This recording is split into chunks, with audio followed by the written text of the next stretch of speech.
You could have turntablist skills, you could have mic skills, but if your song selection is not there, then that's obviously a problem.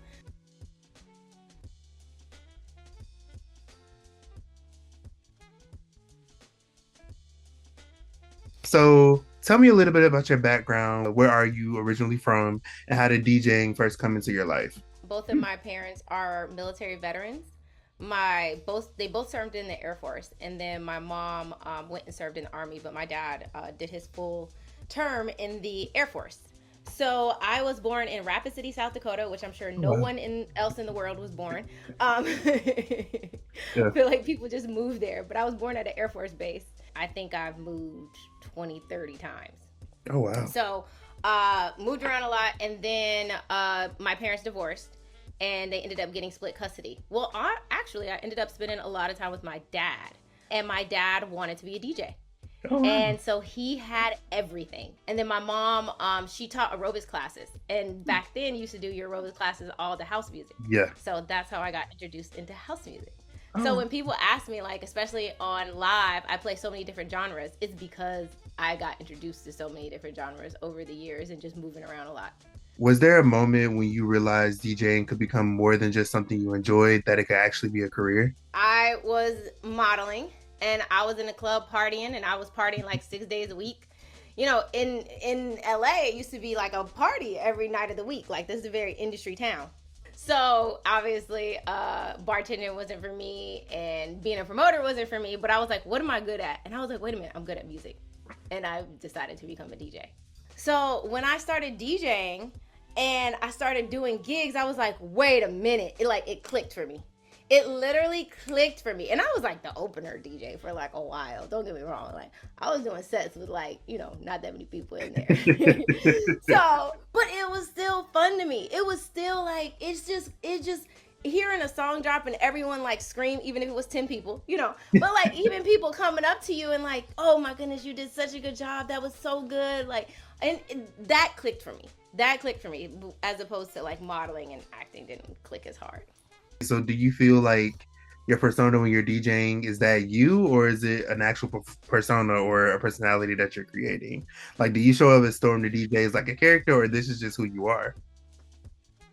I honestly think I'm probably a little bit more quiet in regular life.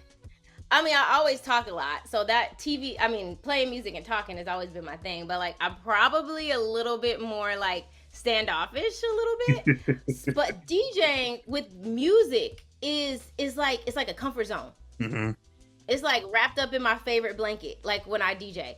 And to me, being in that comfort zone makes me comfortable, which I think makes the audience have a good time. Because I get to show my love of music, and it's like a mirror reflection for them.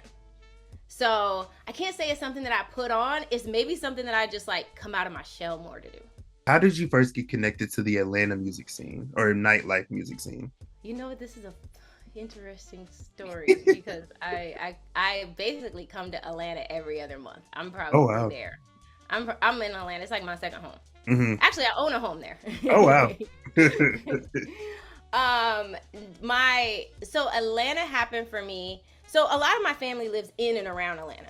Like, my dad lives in Alabama, my cousins live in Atlanta, my Oh, brother lives in North Carolina. So like a lot, like Atlanta is like a hub for me. So I've always gone to Atlanta often. I've had like some of my core group of friends is in Atlanta. Well, since my a big core of my group of friends was there during the pandemic, LA was the first place to shut down, yeah. and I was miserable. Like, oh my goodness, I never thought I could be so like unhappy with being at home so much because I'm more of a homebody, like you would think. But Yeah. like when gyms were shut down and I could just go to the grocery store, I was just like, oh my goodness, I'm losing it. Well, 2 months after LA shut down, and I was on the verge of throwing myself in the lake that I used to ride my bike to all every day. Atlanta opened up. Yeah. And it was like, I was constantly talking to my friends on Zoom and doing like just Zoom cocktail hours and stuff like that. And they were like, Atlanta's open, we're going out. And I was like, ho, ho, ho, ho, not without me, you are not. Not without me. So literally, I booked a flight to go to Atlanta. And I was like, I'm just going to stay a month. I'm just going to stay a month and I'm going to be fine. literally, I got to the airport and it was a ghost town. I think Oh yeah. there were 2 people on my whole flight. And I was like, I don't care. I'm making this happen. I had 2 masks on. I was like, I'm good to go. I'm gonna make this Atlanta trip.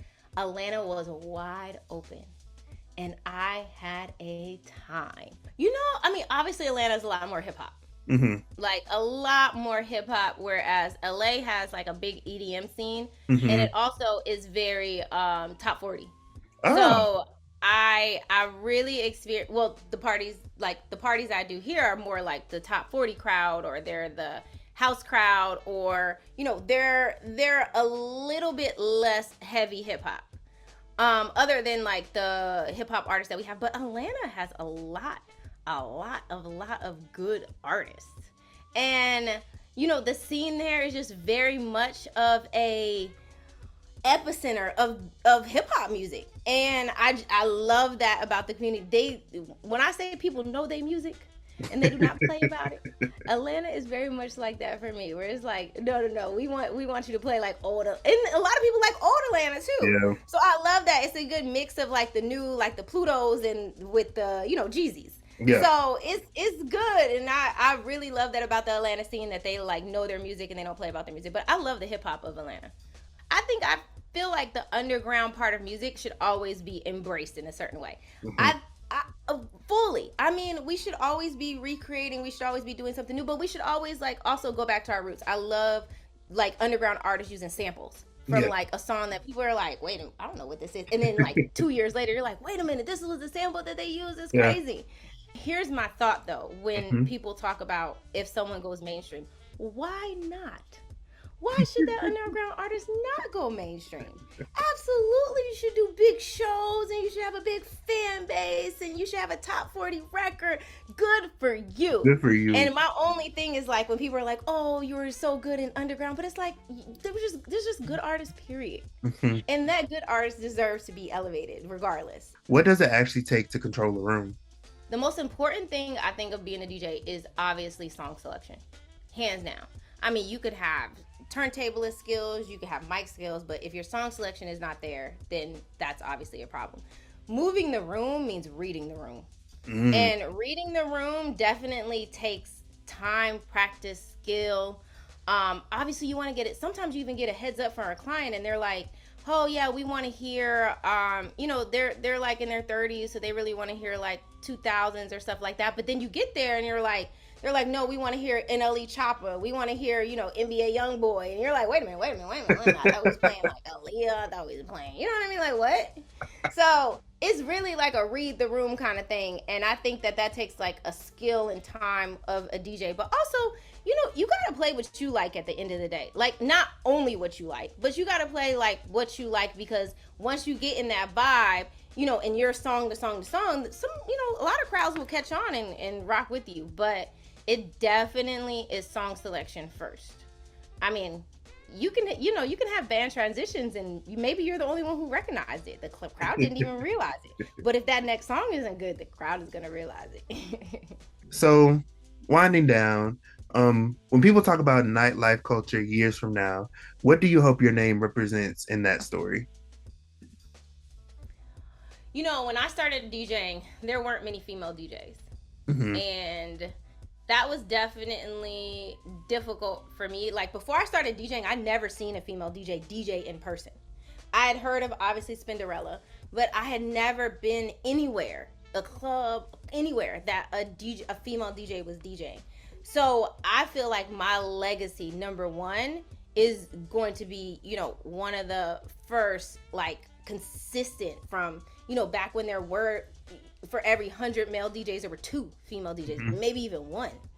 To now, the progression of for every 100, there's like 10 of us. You know what I mean? Yeah. So I am very, very deep into the legacy of just being in the clubs. I mean, I remember I was one of the first women to headline a hip hop club in Hollywood. Oh wow! Like to headline hip hop in Hollywood was like, these were like Greystone. You know what I mean? So it was like I was one of the first women to do that, and I'm just so proud of just like not doing that now, but like of the women who are doing it. I mean, not doing it then, but the women who are also doing it now. And I think that's just so important, and like that's just the legacy that I built and the foundation that I built and what I want to continue building on. I love that. So just making like opening doors and doing things that like you don't see other female DJs getting to do. Hmm. And that's just like gonna continue being my legacy that I want to like push forward. I love that. Thank you for your time. It was such an honor.